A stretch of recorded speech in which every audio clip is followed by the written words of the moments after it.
friends. Welcome to the Creative Impact Podcast. I'm your host, Rachel Caldwell, and I'm so happy you're here. Each episode, I take some time to chat with fellow artists about life, faith, and the impact of the arts. Welcome to episode 98. I'm so excited to share today's conversation with you. And if you're new to listening to the Creative Impact Podcast, first of all, we are so excited that you're here. And I want to invite you to subscribe to the show wherever you're listening. We're just 2 weeks away from celebrating 100 episodes of the podcast. And I'm so excited to get to share a super special conversation with you with one of my favorite people on the planet, my husband, Ben Caldwell.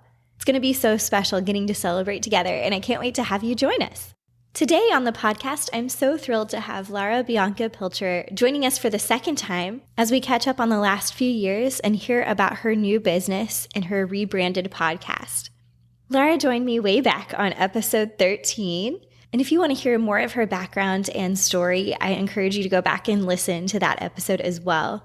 Lara is a professional performing artist with over 20 years of experience in London, Australia, and the US.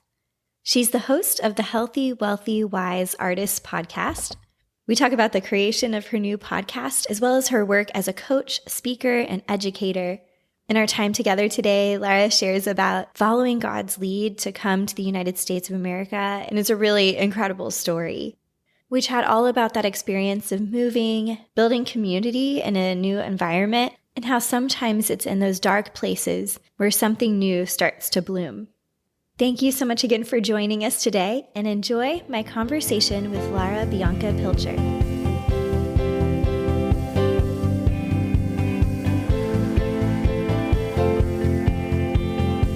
This is so fun getting to reconnect and catch up from, I can't believe it was almost 3 years ago now, which is crazy, but so glad to have you back on the podcast, Lara. Thank you for joining me. Thank you. And I think I was in, you might remember more than me, the middle of the long Melbourne lockdown that was very famous around the world for being the strictest and longest that there was last time we spoke. I think so, because I was re-listening back to our first conversation a little bit, and it sounded like y'all had just gone back in, I think.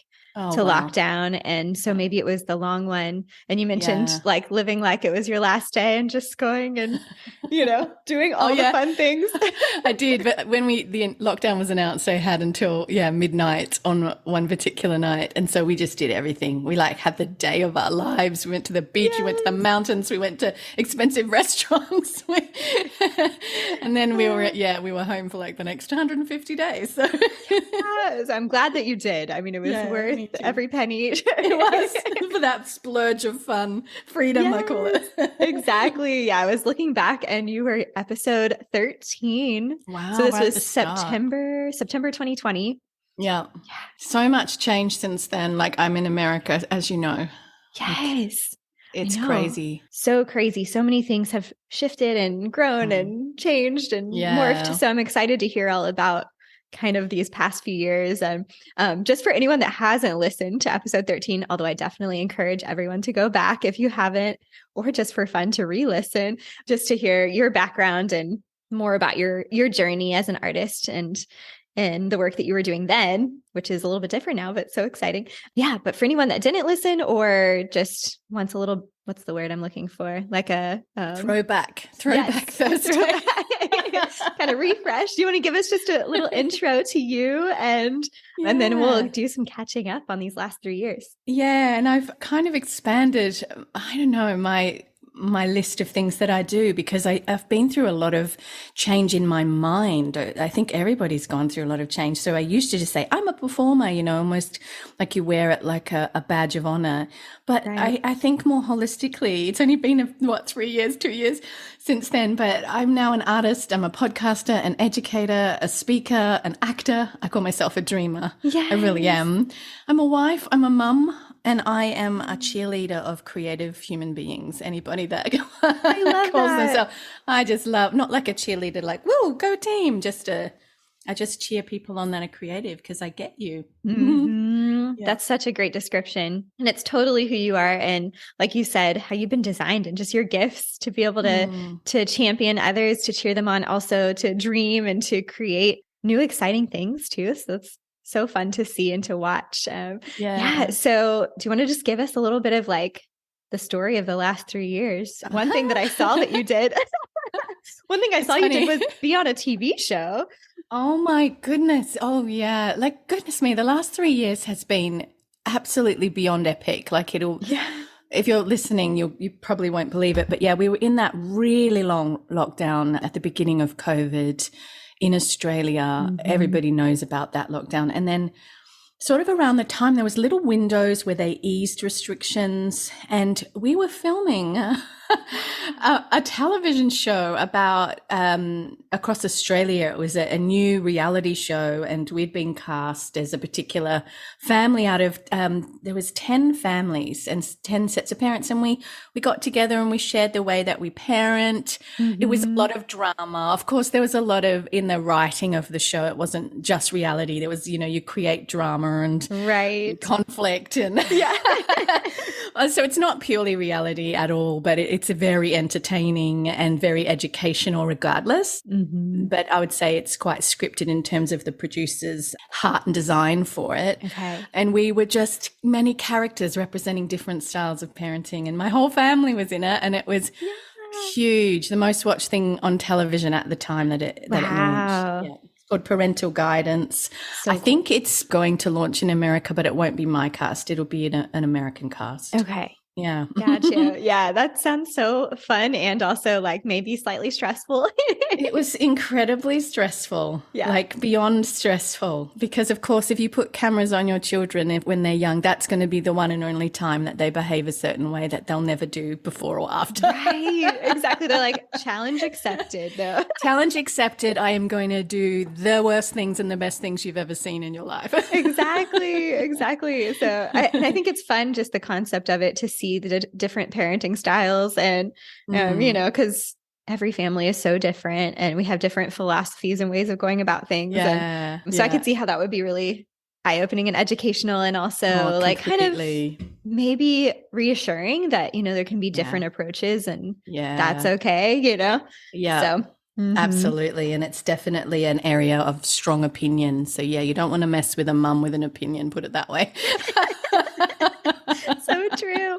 So do you have like a story or two that you want to share from that experience? Just sounds fun. The video that went the most viral on YouTube, and it's still there, and I'm not asking you to go watch it because it's extremely emotional, is the Stranger Danger challenge. They hired an actor, and he had to come up with puppies and a dog and to a playground where the children of the 10 sets of families were playing.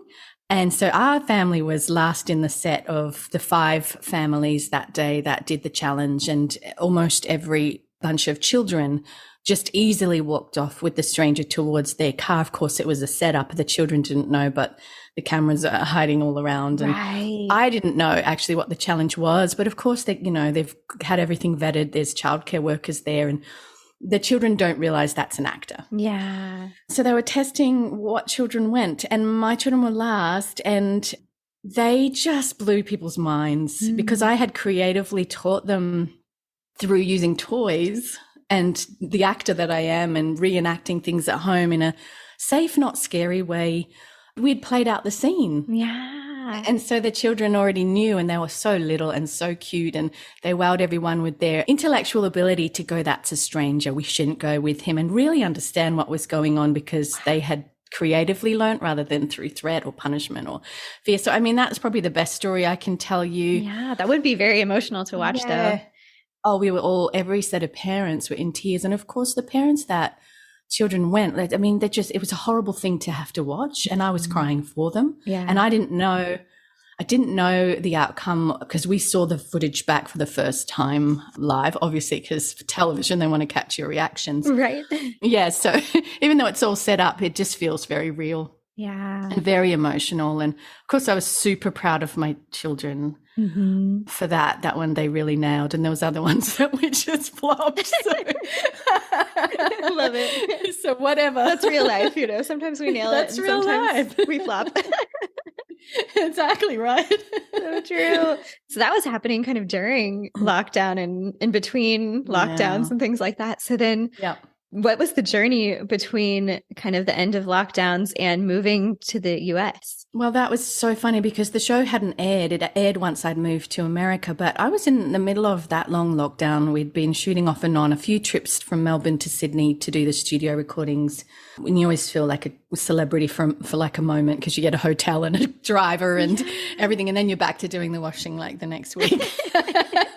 Back to normal mum life. But it was nice having my hair and makeup done and all of those sort of things. But I got like an email in the middle of the lockdown from Bethel Conservatory of the Arts saying, would you interview for a job? We've got a job that's come up. And I hadn't actually applied for that particular job. Yeah. But I had I had connected previously with the founders of the conservatory. And it was funny because I had on my heart, my husband and I've been listening to a lot of podcasts about Atlanta, Georgia and the art scene there, and just really in my heart, because everything in Melbourne for me had ended. Like I had lost one job, which I really loved in the arts industry. Everything shut down, advertising contracts finished. So, I mean, everything there was nothing. So I didn't have much. Even my husband's job had decreased in the volume and in the pay and all of that. And of course you can wait till it all finishes. But in the midst of that place of a day 150, I remember just lying on my bed, just going, I feel really down. Like I just,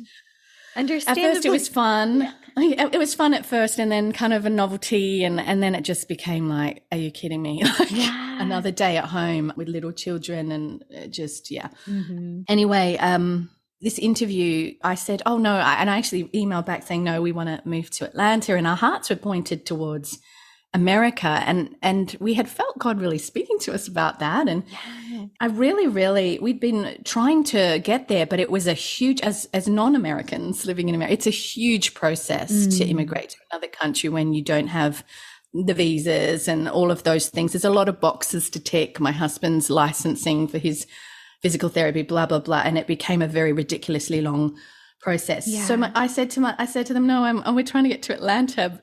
But my husband had encouraged me to say, well, why don't we at least explore this opportunity? I'm at my hairdresser in Melbourne.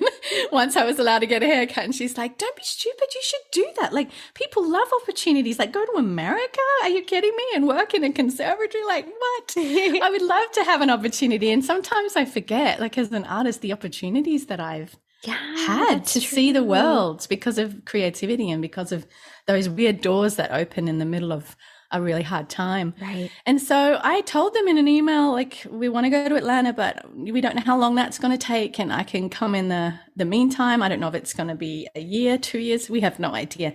As it turned out, it was one academic year and I wanted to finish well. So I did an entire year as an associate professor of acting. Really enjoyed it. Yeah. It gave my husband time to tick all the boxes he needed. And in the spring break of that year, we came over to Atlanta and he got offered the most incredible job package from a performing arts specialist physical therapy practice that has a clinic in New York, a clinic in London, and puts the PTs on all the Broadway shows across America. Oh, cool. Yeah, he just got offered this insane job. And so we decided that's it. That's our door. That's what we've been hoping for, praying for. And we relocated, which was crazy. Like the amount of relocations we've done is crazy and we're done. Yes. We're so done from Melbourne to Reading and then over across to Georgia. But we're here. The things God has done has been amazing. My husband's job is incredible.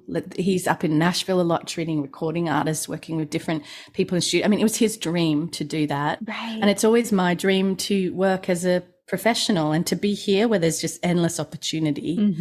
For me, it means a lot. So I'm so glad we're here. Yeah, I'm so glad too. And it's just fun seeing kind of all the pieces come together for you guys. And I'm just curious, when you were feeling that God was speaking towards like Georgia and moving to the United States, were there any key moments that you felt like were, I don't know, just good words from the Lord, definitely. I guess. Yeah.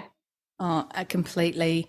I was wrestling because when we moved because we were in London, which is where my career and my life really took off as an artist. But when I went to Melbourne, I was in that early stages of like 0 to 5 with my children. It's a very different time and a very different way of doing life as an artist, but I was still signed to an agent. I was still auditioning for musicals and doing all of the thing. And films and commercials and all of those things. So, but the volume of work was a lot less than I had experienced in London. The opportunities to get to really good classes, there was very few. And my heart was a little bit like, oh gosh, I just feel like I can't access the fullness of who I am anymore. But I'm very grateful for the opportunities that I'm getting.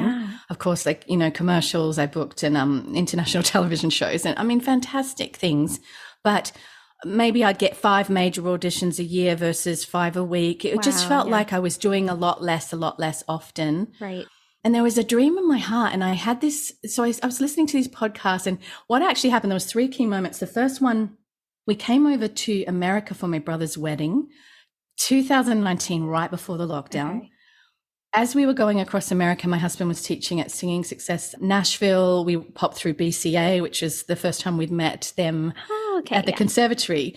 So I had seen it, and as I did that, something happened, and I can only describe it as God starting to whisper into my heart about something that I never thought would happen, because I thought I was retiring in Melbourne. I had even planned like buying a house out in the Yarra Valley one day in my head, but it hadn't happened. A beautiful, beautiful place, and I thought we were there. That's it, you know. And in America, you know, my husband and I were driving around for hours, getting from city to city, doing these things. I said, it feels like Andrew and Lara again. It feels like we're accessing the fullness that we feel like we haven't been able to access. And it feels like, and people were speaking that as well. Like they'd say, you got to meet these guys, you know, they're amazing in the arts. And then we hadn't heard that kind of language. And it's amazing the power of people's words. Yes, that's true. And the opportunities in America are just ridiculously endless, as you know. So cut a long story short, my heart just went, wow. Like it started to point like an arrow towards America, because in my heart I had felt just this sense that there was an international movement in me.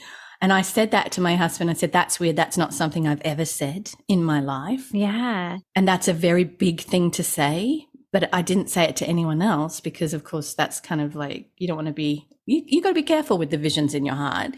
Anyway, that was the first thing, a heart turning. I started to listen to Atlanta things. But as I'm driving around, you know, I'd done the TV show. It was about to air. I thought, do I really want to disrupt my children? They're happy. They're in school. And then I had a Zoom call where I'd been asked to speak to a group of artists in Houston, Texas, and they prayed. They said, is there a door that you need open right now? You know, and it was this prayer that, you know, that was prophetic. And said, yeah, like we're praying about Atlanta. And I felt safe to share that because they were Americans. And they prayed, and I got off the call and I was just walking around the house. And then I had this moment where I walked through my living room alone and fell to my knees just under the presence of God. And he just started speaking Atlanta, like so strong. And I wept and I began to pray and I began to intercede. And I can't describe it other than this divine encounter. Yeah. It was just insane. And I told my husband about it. And then I actually, because I'm that kind of artistic personality, I recorded what I sensed in that place into a voice message saying, if you ever forget that this happened, or get to America and go, what the heck have I done? Like, why am I here? Go back and listen to that moment that you recorded this to yourself, like a diary note to yourself. And so I've done that since to remind myself of that time while it was fresh in my mind. That was like the next huge thing. And the third thing that really happened was our hearts are going through that. I've had that happen. We're pointed towards America. And then the job offer comes in for BCA, which was on the other side of America. Then I got there and I said to students, it's funny because we felt God calling us to America, but the other side. And at that point, we didn't know like how we were going to get to the other side. If we were actually exploring staying. Maybe I heard wrong, but I, you know, in hindsight, I definitely didn't hear wrong. But there was a time of confusion because we were in a new place that was a really beautiful place. But ultimately the cruncher for us was where we were living there is we will train people for the industry, but we will not be able to access the fullness of our giftings from that place. We will train others to. Yeah. And I was like, I want to train others, but I still want to do it. My husband's like, I want to not just work as a everyday physical therapist. I want to be with artists. And that's ultimately what moved us on, is that's the call of God for us. And it always has been. And it's come with huge sacrifice, but also amazing adventure. And that's our crazy wild story. Yes. Thank you so much for sharing all of that, because I think it really is a beautiful picture of how God can guide and lead. And there's going to be those moments of confusion. And I love the idea of doing the voice memo, because we're so quick to forget, I think, in general. I was just thinking about that. I was walking the other day and I was thinking, there have been so many times where there's been really incredible, what I call like God moments, or, just things that have happened. But I'm like, if I really think, it takes a while to recall them. So it's like, I need to start a list or something and start writing these down, or voice memos. Yeah. So that we can keep it fresh in our hearts and our minds. And so true. And that year was like a year of just personal revival anyway for me in California, and a year of writing down everything I heard from God. And it's completely changed me, if I'm honest. Like I feel like a really different person. Wow. In a good, healthy way. Like I've become more of the healthy version of myself.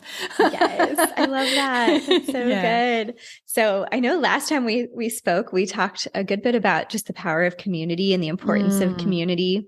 Yeah. And you guys were doing Artist House International and, having gatherings and things. So I'm curious what that's looked like now, relocating to Atlanta and figuring out new set of community in a way. And, how have you guys been building community there, and what's that looked like for you? That is the best question, because this for us is just such an area of, I guess, revelation about the fact that we need community. Yeah. And not just arts community, but any community, spiritual community, arts community, friendships. It's so important, and we're designed for it, actually.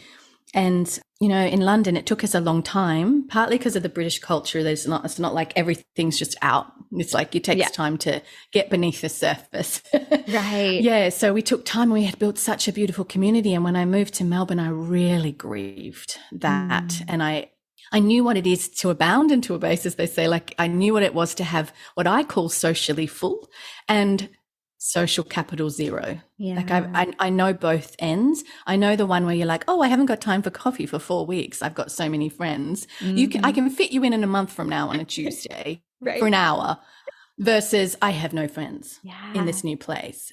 And so I know how to make community, and I know how to do it fast, and I know how important it is, and I know the effort it takes. And so when we got to Atlanta, I prayed. I said, God, I want you to do in 5 months what usually takes 5 years. And we were in Melbourne 5 years. And, partly there at the end with the lockdowns, it was very hard to feel any sense of community for anyone anywhere around the world. And there's a challenge on community too when you have little kids, because you can't just go out at night anymore. So most mums are home, at night. So those years in Melbourne, I didn't feel like I ever became socially full for those reasons. Makes sense. And that's just the season. So if you're already in a great community at the time you have children, then you're fine. But because we'd moved with little children, it becomes a lot harder to go out and to get to groups and things. That makes sense, for sure. So when I got here to Atlanta, I was like, Father, I need this. And it's been just over 5 months. We moved in August, I think like the beginning of August or end of July last year. And I have more friends here than I had in the last, I don't know, I can't even tell you, like 7 years. I love that. And I think it's the prayer, but also I went to everything, whether I wanted to or not. I was like, I'm going to women's group. I got into church immediately. And I was that person that's like, hey, my children's, hung out in the children's church today, that my child really likes your child. Hey, could I come round and for an hour? And I just was really, and I've learned to call it social fitness, where each day you reach out to someone and you make an effort, and you don't just talk about it, and you certainly don't wait for people to initiate with you. And then eventually you hope that it's 50-50. They initiate and you initiate back. Right. But we put in a lot of effort, and it's paid off. And I just turned to my husband literally a couple of days ago and said, do we have more friends here than we've had for 7 years? And he said, yeah. Wow, that's so cool. I love So that's that. cool. Hey, that's really cool. But yeah, we definitely know what social fitness is. Yes, that's a great way to think of it, is just the daily intentionality, just like fitness, and our physical fitness. And and the idea of being the one to reach out, being the one to initiate is so powerful. And I think I heard that, or that was sort of a message that I heard a lot about a year ago too, was the idea of, go ahead and be the one to initiate. It's okay if it's you every time, like that's all right, and because sometimes people that may not be their strength, or they may not feel, they're super busy, or they don't have that social fitness or whatever. It's worth saying on that it's vulnerable, because there's this moment when you're new, or you're trying to make a new friend, where you're like, it's kind of like dating, but it's not dating, of course, but it's like, hey, I like you. Do you like me? Do you want to hang out, do coffee? And then you text them and they might not text back after the first coffee date. And you're like, okay, maybe they don't like me. Okay, I'm going to let it go and move on. Maybe that wasn't someone I have a great chemistry with. I thought so. It worked for me. Maybe it didn't for them. So it's kind of like, it sounds like dating. It really is a lot like that. Yeah. And so it's, being brave. And then, sometimes it pinches when they don't text back, but it's very quick. You just move on. And I really believe God has people for us. And so I focus on, well, who are the people that you're bringing in? And certainly not just artists. Everybody. I've had just artists, and I realize it's unhealthy, because the dysfunctional sides of the artistic community then become the only people you're hearing. True. And so you don't become balanced, because everybody's sort of saying the same thing or has the same level of wisdom on certain areas. So I realize it's important to make friends with people from all walks of life. That's so good. Yes. So thank you for sharing. And I know it's vulnerable to talk about too. So thank you for doing that. It is. So excited though for you guys, and being able to kind of create roots there and have that circle. So I wanted to also chat with you about your new podcast, kind of rebranding, new venture, which is so exciting. Congratulations. Thank you. Yes. So it's fun because you were doing Artist House International podcast, right? And then now it's kind of shifted into the Healthy, Wealthy, Wise Artist podcast, which has been so fun. I've been listening to the episodes so far, and just curious what prompted that shift. And then do you want to just share kind of a little bit about the show? Yeah. And I'm all for total honesty, so this might wow some people. And so Artist House International, we started in London. It was primarily the design of it to support the mission work we were doing. So we're doing a lot of work in Europe. And also we had a gathering going there called Arts House. I had to change it when I moved to Melbourne because someone else had the name. Gotcha. So it became Artist House. And I had that in our life for 10 years. And quite often we hold on to something that's an old wineskin. And when I moved to America, it was like, and I had gone through, I guess you could call it the dark night of the soul. My husband and I went through so many, not with our relationship that stayed strong, thank the Lord, but the challenges of moving were so full on for us, like ridiculous things, a story for another day. But we had to overcome incredible obstacles, and it was a real dark night of the soul. And I would just go into the prayer room alone and spend time with God and journal and reflect. And all of a sudden, I can't describe it. I said, I kind of, someone said, like, what do you want to do when you go to Atlanta? And I said, I think I just want to teach online and do some online courses. When I got to Atlanta, I was through a visa transition where, I was allowed to only work at BCA. And as I'm moving to Atlanta, what was supposed to take 2 months to change onto a visa, which allowed me to do whatever I like in America, took 8 months to arrive, which meant I couldn't work as an actor, anything. Wow. Because I'd be like, yeah, sign me, but I can't work. That's a no-brainer. Right.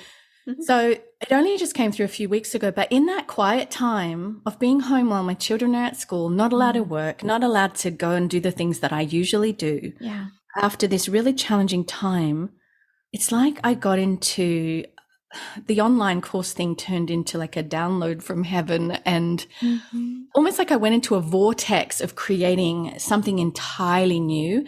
And I remember a lady once telling me, a good friend of mine, Lucinda, about creating in a desert place that you can bloom underground. And some of that is some of the most powerful times to bloom is when you feel there is nothing else. In fact, that's where creativity thrives. Yeah. So I'm in this dark place, so to speak, in terms of like limits on me. And in that place, I start to like create like almost like a vision board of this new business. And I had never felt that before. And it wasn't just the online courses. It was an entire new website. It was a rebranding. It was everything. And then I said to my husband, I think I want to rebrand the podcast as well. Yeah. And here's why. I've changed, and my audience, it's like it's the same thing, but it's bigger. It's broader, and I want to name it for what it is, and also mark the new season that I'm in and the new season of the business. So it became not a little gathering or not a missions-based thing, but it became for anybody, believer or not, healthy, wealthy, wise artist. Those words are like how to have a holistic artist's life, and then rebranded everything. And it's all at larabiancapilcher.com. Courses, coaching, speaking, the blog, the podcast is all there. And that all came out of this. It just felt like this beautiful union with the Lord in a quiet place where I had to bloom underground. And then suddenly, what looks like a suddenly that launched in January was 6 months prior. Of just feeling like I was in like a Holy Spirit sort of creative vortex for a while alone. Yeah, for sure. Yeah. And it's so fun. I love your heart in it to help, like you said, there be like holistic wellness for artists all across the board, our bodies, spirit, also mind, and, financial health, and all of those things that are really important. That can be hard as artists, we can tend to kind of neglect some areas probably. So that's so helpful, I think, for the arts community in general and just for humans in general. And we're most equipped to serve. I mean, the people we're most equipped to serve is the person we used to be. So, that's why you've got to be careful, because when you are around the same people all the time, they can still see you as the person you used to be and not the person you've become. True. The person I used to be didn't know how to navigate finances as an artist, didn't know how to be healthy as an artist, mentally, emotionally, physically, didn't have the wisdom that I've had after doing it for so long. You know what I mean? So all of it is really me going, who was I 20 years ago? Yeah. And how do I speak to those people about what I've learned along the way? And I feel like it's really, I know it's weird because I'm too young to say this, but it feels like a legacy project. And that's what it's called on my desktop, on my computer. And through this sort of blooming I called it the legacy project of just coming out of and into more, what can I give to the world that's valuable from what I've learned? Yeah. So good. Yes. So what I think is fun too, is it is kind of like you said, speaking from a place of, here's what I've learned, giving, advice, giving help and resources and things like that. And I'm curious, what is some of the best advice that you've received as an artist? And it may be something you've already said on the podcast, but I certainly give a lot of advice. I certainly give a lot, but I think the things that you hear me saying is, social fitness is very important. Community is important. Holistic life as an artist is important. But I have heard a saying, I challenge it, but I want to speak into it, that to perform from identity, not for identity. It is a beautiful and accurate saying. However, easier said than done. For sure. Yeah. And having walked this myself, so it's wonderful advice that I could just say, here's a great quote that I've heard. But to actually live that out, it's like people say all across, whether they're believers or not, artists, you struggle with worthiness. Am I worthy? Am I not? Have I achieved enough to be called worthy? And it's this whole thing. And you think, well, good. In theory, in my brain, I need to be worthy. And that's where I need to be. But how do you get there? Yeah. And that's a journey. And that took me a long time. And I know the steps I got to get there, that I can finally say I'm operating from a place of worthiness and operating from a place of identity. And it's so freeing and it's so beautiful and it's so enriching and it's so life-giving. Yeah. But I can't just say, oh, here you go, guys. Here's the quote. Because it's a journey, but yet that quote rings true. So that would be the advice, but then my advice on top of the advice. Yes. To take it that it is a journey and it's not going to happen overnight. And it's sometimes a painful one, and it's a quiet one. And you've heard me talk about some of how I got there. Yes. Exactly. Yes, that's really good. Good. wisdom. And so one of the things, your whole website is so fun. People need to go check it out. It's very fun. It's so fun and colorful and like just fun things to find and things about who you are. And I feel like I already had met you, but it was fun to be like, this really does feel like her personality and like getting to know you and just your likes and things. And it was so great job on the website. Whoever. I know, it's just completely, that's the flower that bloomed underground. Yes, so great. LaraBiancaPilcher.com. Yes. So I love one of the things that you say is the goal with the podcast, but also the coaching and courses and the blog and your speaking is to make an artist life that you don't have to suffer in. Yeah. And I think that's such a good sort of vision and mission. And so I'm curious for you, what is kind of your day-to-day look like? And what does it look like living in an artist life that you're not having to suffer in, I guess? Yeah. Well, the artists that I've surrounded myself with are ones that have said, hey, I want to do it as a career. So I know this community well, and I know how our entire identity becomes, who am I as an artist, and have I made it to be considered worthy? Have I got enough accolades to influence others, to have a voice, to be asked to do the gig, the whatever it is, the concert, the dance, and we do as artists look up to those who have achieved much in terms of worldly accolades. Right. So I think me, wanting to create all of these resources, a life you don't have to suffer in, so many artists, the majority of artists are suffering. They don't have somewhere to put their art. And if they don't, they might not live somewhere where there's opportunity. So they have to work out, how do I create an opportunity? Or they live somewhere where there's lots of opportunity, but they struggle with the rejection of that. Or they're in a show and they might be a believer. And these are all people I've actually talked to, and they are struggling because the show content is grating on their soul and they're being bullied, or they're going through, or they're, struggling. And I feel like everything I've created is not for the artist that has it all together and is thriving and doesn't need it. It's for the artist that's the student who's like, how do I begin? The lady that never pursued her creativity, that wants to now, because if she doesn't, she's going to die with regret. Yeah. The young guy who's just started the industry and is struggling with how, I don't know how to create enough money, and I don't have community. And so everything's sort of around those people that I have been once, and, teaching them what I've learned so they don't have to suffer for as long as I suffered as an artist, with the quiet things that nobody knows about. Yeah. How do I take the next step and be brave and have courage? And how do I get competent at what I do? All of those sorts of things. I mean, they're really themes in my life that I want to give to others and pass on to others in the most holistic way that I can. Yes, for sure. One of the things that you had on your website too that I was like, well, I'm just curious what it is the morning focus routine. Yeah. So what is that? And what does that look like for you? Well, if you're like me, not my husband, he loves routine. I hate the word routine. Yeah.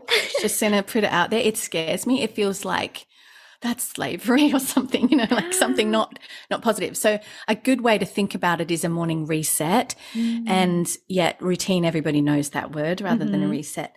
I haven't always done it, but now instead of getting up and just going, straight into my work as an artist or whatever, I don't think just artist. I'm a mum too, and I'm a wife, and I'm a friend, and I'm a daughter, and I'm a child of God. And so I get up and I have a little journal, and I spend time doing certain things within that, which I don't need to go into details. It's a kind of thing I do every day. I have a little devotion that doesn't take ages. I spend time with that.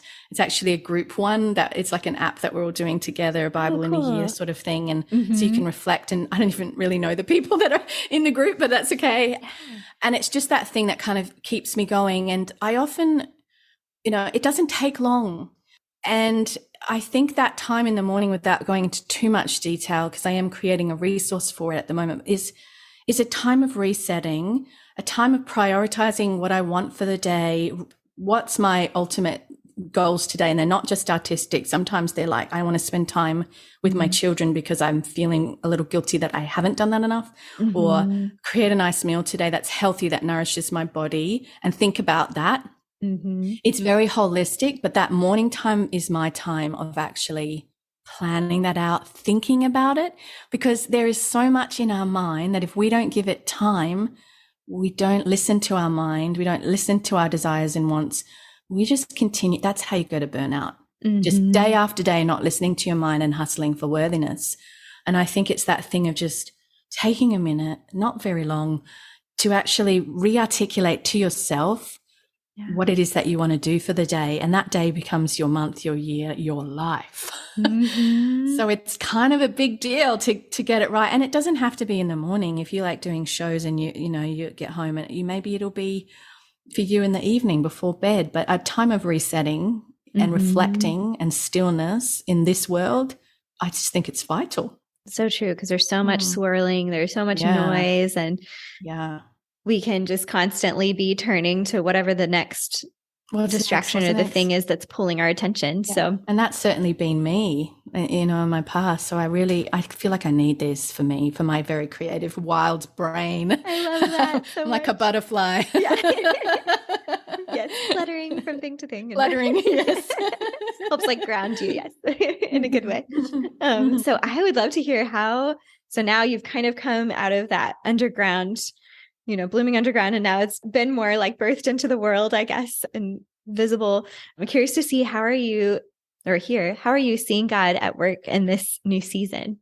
I feel like the best times with the Lord are those times when you're under pressure and you're under the valley times, if you let them be, are often the time we feel the Lord closest. And I've been through the last 18 months of experiencing the provision of God on things that quite frankly would scare the living daylights out of people, because, you're facing, I'm in America, my husband's not allowed to work for a year, which shouldn't have happened, but it did. Finances are tough over this last season of, me being the main breadwinner for a season. And all of the things that were happening, I experienced the answers of God frequently, every step of the way. And I learned to trust him to provide for things that are huge. Like, if we don't get this visa, we have to turn around and go home. I don't have the bread to feed my children, for the next fortnight, because my husband's now not worked for 6 months. Things like that had been going on for us. That were things completely out of our control, but delays because of COVID in the American systems. It's another story. But things that are scary, like really scary, like life-threatening scary. If I wasn't a believer, I sometimes wonder if we would have ended up on the streets. Because the community around us pulled together and supported us because we're in community. So I have this saying now that breakthrough comes through vulnerability and community. And that's why it matters so much, and not in a needy way, but you don't share so you get, you share because you can pray and have people gather. Right. And if they feel the heart of God for you, I never had to ask for anything, but people gave. So good. And so it was just this incredible place of realizing the Lord's love and care, that he did guide us here. He did provide for us, ridiculous amount of provision. And I feel this like God-fearing protection, that I will never go back to doing life with my selfish ambition, vain conceit, self-absorbed artistic personality. Because I'm a 3, I'm driven, I'm an achiever. The bad side of 3, I don't want to be anymore in the Enneagram. I want to be the healthiest version of myself. And that means for me, partnering with God, starting my day with him, bringing him in. And even when things are really good, because it's gone more into a mountaintop experience for us just in the last kind of few weeks, where the breakthroughs came of the final things that we needed, including my rights to work. I don't want that mountaintop to stop that communion I've been having with the Lord in the quiet place. And you can fiercely protect that, just as you fiercely protect any relationship that matters to you, and we should. So I said this morning, I remember writing in my journal just this morning, Father, I don't ever want to do it independently of you ever again. Not that I ever realized I was, but sometimes we are, and we don't know that we are. So I'm enjoying the fellowship with him, and his provision is incredible, and his love for us immense, and his ability to break through systems and processes and give strategy and downloads is beautiful in those dark places. So I pray that if you're listening and that's you, that you can bloom in the desert place right now where you are. Yes. Amen. So this is so good. You may remember this from last time, but I like to ask if there's something on your heart right now that you want to share with other artists. And there's already been so much goodness, but anything else that you want to share? Yeah, that your identity is not just artist. It's only part of who you are. That it's time, I think, it's not just a movement from me, but there is a movement in the world where people are allowed to be more than one thing. You're allowed to be a mum, an actor, a wife, and put all those things on your Instagram bio. Yes. Not that I necessarily couldn't fit because they're only allowed so many characters, but but you know what I mean? Yeah. Like, we don't have to think in terms of we're just one thing and our whole identity is wrapped around that. We are a lot of things. And I think it's important to invest in all of those things. Because everything we are benefits from that communion of all things that we are together. And I think that's the main thing, is if you're feeling really down because your identity is only, have I booked this week work, then you need to remember who else you are. Yeah. You know, and write it down and say, hey, I'm all these other things. And you'll find joy just spending time with a person instead of just focusing on what you can make in your career. And, you know, the hustle for worthiness that is so prevalent across the world, particularly in America. So true. You know, so true. Yeah, we tend to be focused on that. What can we produce? What can we very do? producive, you know? Yeah. And I love the whole we're human beings, not human doings. So true. So last question for fun, and you may remember this one too. I don't know. I'm trying to remember. I would have to listen back to what you said last time. We'll compare. No. What is one of your favorite things right now? I think the quiet place. I've said it, but I really, really enjoy the stillness and the quiet place. And I actually feel like I get sensory overload, and maybe it's since like the lockdown and everything kind of slowed down. It's like I don't feel like I have the capacity to have as much noise around me, and noise being a metaphor for all the craziness of life. Like I long for the quiet and the stillness, and my morning alone sort of resets that for me. And I think that's what I'm loving the most in this season of my life. I mean, I've had children at home where it's wild and you can't kind of pull away and have that time because they're home all day. From the minute you wake up, but mine are in school now, both of them at long last. And I have that moment in the morning again of just feeling the quiet. And if they're home for a week on holidays, at the end of it, I tend to go, I'm just sensory overload. It's like, I want some stillness. I want some quiet. And that quietness is where my biggest visions and creativity and dreams, and I can hear my own brain as a creative. Wow. And that's a powerful thing to hear your own mind. For sure. Definitely. Thanks for sharing. And I would love to let people know how they can connect with you these days. And also, you know, if they're interested in connecting for coaching or to look up your courses, all of those things. So what's the best way to do that? Yeah, everything is all on my full name, Lara Bianca Pilcher, lowercase one word, larabiancapilcher.com. And there's, the courses, the blog, the podcast, the coaching, all of it's there. And you can just sign up. There's some freebies on there as well, like a values workbook and affirmations, things that I've done myself. And if you sign up, then you'll be on my mailing list as well, which I'm not much of a email. I hate emailing people all the time. We get too much of it, but that's a way to stay in touch as well. Yeah, that's so good. Thank you so much. And I'm so glad that this worked out to be able to reconnect and catch up and both be, I guess, closer time zones this time, which is fun too. I'm in the Eastern time zone. Exactly. So thank you. Thank you for just sharing your heart today and being open and vulnerable with us. And I love seeing just God at work in your life, and hope to do this again in the future. That would be really fun. So thank you. Thanks.